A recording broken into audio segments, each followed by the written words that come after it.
नमस्कार, मैं शेखर बघेल आज के नए करंट अफेयर के साथ फिर से आपका स्वागत करता हूं। तो इस कड़ी में हमारा पहला टॉपिक है बन्नी घास का मैदान। तो इसके बारे में हम लोग क्या याद रख सकते हैं कि जो बन्नी घास का मैदान है वह कहाँ स्थित है? तो आप लोग बताइएगा, गुजरात में स्थित है। अच्छा, गुजरात के वन विभाग ने हाल ही में फैसला किया कि प्रतिवर्ष 10,000 हेक्टेयर बन्नी घास को क्या करेंगे, तो ये क्या करेंगे, रिस्टोर करेंगे या संरक्षित करेंगे। ठीक है, साथ में आप ये भी याद रखना कि इस राज्य में, गुजरात राज्य में लगभग 2,497 वर्ग किलोमीटर का जो क्षेत्र है वहां कम से कम 76,000 हेक्टेयर घास का जो मैदान है वो क्या है, बन्नी घास का मैदान है। अब गुजरात से हम लोग ये भी याद रख सकते हैं कि गुजरात में गिर राष्ट्रीय उद्यान भी मौजूद है। ठीक है, और इसके अलावा ये भी याद रखना कि जो जैव विविधता है, जैव विविधता अधिनियम है, तो जैव विविधता अधिनियम जो है वो 2002 में पारित किया गया था। तो 3-4 पॉइंट को ही आप लोग याद रखते चलिएगा। नेक्स्ट देख लेते हैं, हमारा नेक्स्ट पॉइंट है भारत के नियंत्रक एवं महालेखा परीक्षक। तो अभी वर्तमान में जो भारत के नियंत्रक एवं महालेखा परीक्षक है, जिसे इंग्लिश में सीएजी कैग बोलते हैं, कैग का फुल फॉर्म होता है कंट्रोलर एंड ऑडिटर जनरल। तो अभी जो वर्तमान में है उनका नाम है गिरीश चंद्र मुर्मू जी। अच्छा, अभी चर्चा में ये टॉपिक किस लिए है, तो आप लोग देख सकते हैं कि जो मृत्यु की स्थिति में, जब मृत्यु होती है तो निर्माण श्रमिकों को जो मुआवजा देने का तरीका है उनमें बहुत सारी अनियमितताएं सामने आई। तो उसी के बारे में रिपोर्ट तैयार करके सीएजी द्वारा प्रकाश डाला गया है ताकि उस अनियमितताओं को सुधारा जा सके। तो आप लोग क्या याद रखेंगे यहाँ से, जो अभी वर्तमान में जो नियंत्रक महालेखा परीक्षक है उनका नाम याद रखना, साथ में सीएजी का फुल फॉर्म याद रखना, सीएजी का फुल फॉर्म याद रख सकते हैं। ठीक है, तो नेक्स्ट चलते हैं। हमारा नेक्स्ट टॉपिक जो है वह है एनएफएसए के लिए राज्य रैंकिंग सूचकांक। अभी जो नेशनल फूड सिक्योरिटी एक्ट है इसके अंतर्गत एक रैंकिंग जारी किया गया, जिस रैंकिंग में पहले स्थान पर उड़ीसा राज्य रहा तथा हमारे छत्तीसगढ़ का क्रम इसमें 19वां रहा। तो आप लोग यहाँ से क्या ध्यान रखेंगे कि यह जो रैंकिंग या सूचकांक है वो कौन जारी करता है, तो आप लोग याद रखेंगे कि केंद्रीय उपभोक्ता कार्य मंत्रालय के अंतर्गत ये जारी किया जाता है। अच्छा, अभी इसे किसने जारी किया, तो आप लोग याद रखेंगे पीयूष गोयल जी, जो अभी वर्तमान में हमारे उद्योग मंत्री है, उनके द्वारा ही जारी किया गया। साथ में आप क्या याद रख सकते हैं, एनएफएसए का फुल फॉर्म और छत्तीसगढ़ का रैंकिंग क्या है और शीर्ष स्थान पर कौन सा राज्य है, बस। इसके अलावा और कुछ इंपॉर्टेंट नहीं है इस टॉपिक से। इसके बाद है पौधे में नाइट्रेट अवशोषण को विनियमित करने वाले नए मार्ग की खोज। तो ये अभी हाल ही में चर्चा में क्यों आया, तो जो Tata institute of fundamental research है वहां के शोधकर्ताओं ने चावल और तंबाकू दोनों के जीनों का अध्ययन किया। उसके बाद इन्होंने उसका जीन का नाम क्या रखा, तो आप लोग बताइएगा कि MADS27, ये नाम आप लोग याद रखिएगा, MADS27। और Tata institute of fundamental research है उसकी स्थापना कब हुई, तो 1945 में हुई थी। अच्छा, नाइट्रेट अवशोषण, तो जो नाइट्रोजन होता है वायुमंडल में, नाइट्रोजन जो होता है उसको जो फलीदार पौधे होते हैं, तो फलीदार पौधे के जो जड़ के गांठ में या रूट नॉट में राइजोबियम नामक जीवाणु पाया जाता है। तो वह क्या करता है कि एटमॉस्फेयर के नाइट्रोजन को अवशोषित करता है और उसको नाइट्रेट में कन्वर्ट कर देता है। तो इसे नाइट्रोजन स्थिरीकरण कहते हैं या नाइट्रिफिकेशन भी इसी को कहते हैं। तो आप लोग ये सब मेन इंपॉर्टेंट पॉइंट्स ध्यान में रखते चलिएगा। अच्छा, यहाँ पे आरएनए आया। आरएनए का फुल फॉर्म भी आपको पता होना चाहिए। आरएनए का फुल फॉर्म होता है राइबोन्यूक्लिक एसिड। नेक्स्ट देख लेते हैं रुपयों का गिरता स्तर।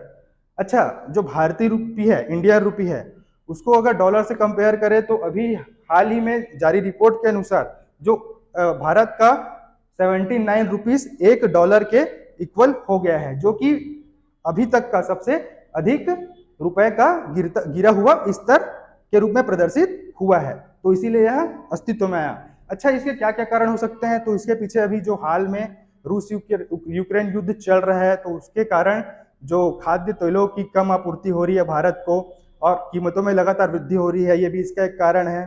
ठीक है, और ये भी याद रखना कि जो भारत है वह अपने तेल आवश्यकताओं का 85% आयात से पूरा करता है। ठीक है, तो यहाँ पे ध्यान रखने वाली बातें क्या है, आप लोग याद रखना कि अभी जो 79 रुपीस है वो $1 के बराबर हो गया है। और क्या याद रखिएगा कि जो पेट्रोलियम उत्पाद है उसका 85% जो है भारत में जो आपूर्ति होती है वो आयात के द्वारा होती है। नेक्स्ट देख लेते हैं, नेक्स्ट पॉइंट है हम लोग का बी स्पोक पॉलिसी के अंतर्गत विशेष प्रोत्साहन पैकेज अनुमोदित। अच्छा ये है क्या? तो मुख्यमंत्री भूपेश बघेल ने अभी हाल ही में जो मंत्रिपरिषद की बैठक हुई उसमें जो स्पंज आयरन और स्टील उद्योग है उनमें निवेश को बढ़ावा देने के लिए एक विशेष प्रोत्साहन पैकेज की घोषणा की या उसे अनुमोदित किया। तो ये बी स्पोक पॉलिसी उसी के अंतर्गत है। तो आप लोग क्या याद रखिएगा कि छत्तीसगढ़ में मेगा और अल्ट्रा मेगा प्रोजेक्ट में निवेश को बढ़ावा देने के लिए, मेगा और अल्ट्रा मेगा प्रोजेक्ट में निवेश को बढ़ावा देने या उसे स्थापना करने के लिए एक प्रोत्साहन के रूप में पैकेज को अनुमोदित किया है। तो कब किया गया ये घोषणा? तो बताइएगा कि 7 जुलाई 2022। किसकी अध्यक्षता में? तो मुख्यमंत्री भूपेश बघेल की अध्यक्षता में। किससे संबंधित है पूछेगा तो स्पंज आयरन एंड स्टील उद्योग में निवेश से संबंधित है। ओके, ये है मेन पॉइंट्स। और यह किसके अंतर्गत किया गया है? तो अभी हाल ही में आपको पता होगा कि जो 2009 से 2024 तक हमारी छत्तीसगढ़ की अभी वर्तमान औद्योगिक नीति चल रही है, तो उसी के अंतर्गत यह फैसला लिया गया है। नेक्स्ट देख लेते हैं, हमारा नेक्स्ट टॉपिक है बेल्ट एंड रोड इनिशिएटिव। अच्छा, ये बेल्ट एंड रोड इनिशिएटिव जो है वह एक परियोजना है जो किस देश के द्वारा चलाई जा रही है? तो वह चीन के द्वारा चलाई जा रही है। क्यों चलाई जा रही है?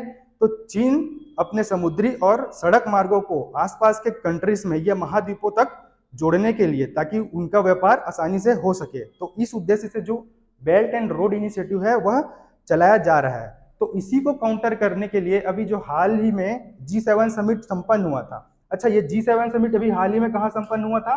तो आप लोग याद रखिएगा कि ये जो G7 समिट है वो जर्मनी में अभी हाल ही में संपन्न हुआ था। ठीक है, ये याद रखिएगा। G7 में 7 कंट्रीज शामिल हैं, जो कि अभी हाल ही में किस चीज का फैसला किया गया? तो बेल्ट एंड रोड इनिशिएटिव जो है उसको काउंटर करने के लिए ग्लोबल इंफ्रास्ट्रक्चर एंड इंटेलिजेंस हेतु एक साझेदारी को क्या किया गया? अस्तित्व में लाया गया। तो इसके काउंटर के रूप में ही देखा जा सकता है। तो यहाँ से मेन पॉइंट याद रखने का क्या है? तो ये जो पहल है बेल्ट एंड रोड, यह चीन के द्वारा चलाया जा रहा है, ये याद रखना। साथ में G7 का समिट कहाँ पे हुआ? जर्मनी में हुआ, ये याद रखना। ठीक है, और ये नाम याद रख सकते हैं कि इसको काउंटर करने के लिए कौन सा योजना चालू किया गया है, साझेदारी किया गया। तो global infrastructure and intelligence. Next देख लेते हैं, उज्बेकिस्तान का स्वायत्त प्रांत क्या है? कराकल्पकस्तान। तो जो उज्बेकिस्तान है वहां पर कराकल्पस्तान नामक एक जगह है, वह एक स्वायत्त प्रांत के रूप में अभी अपना स्थान बनाने के लिए या अपना पहचान बनाने के लिए तत्पर है। तो इसके बारे में हम लोग जान लेते हैं कि जो कराकल्पस्तान है वहां की जो तुर्की भाषा है वह किससे संबंधित है या किसकी निकटता प्रदर्शित करती है? तो बताएंगे कराकल्पक कजाक से निकटता संबंधित है। किसका? तो कराकल्पस्तान का। जो वहाँ की जो पब्लिक स्कूल है वहाँ पे शिक्षा की 7 भाषाओं में से यह एक भाषा है।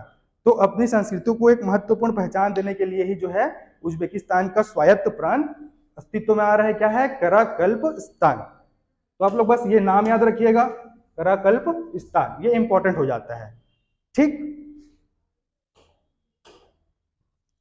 तो आज के करंट अफेयर्स इतने थे और आगे देख लेते हैं हम लोग क्विज। तो आप लोगों के लिए मैं 5 क्विज लेकर आया हूं जिसका आंसर आप लोग कमेंट सेक्शन में कीजिएगा।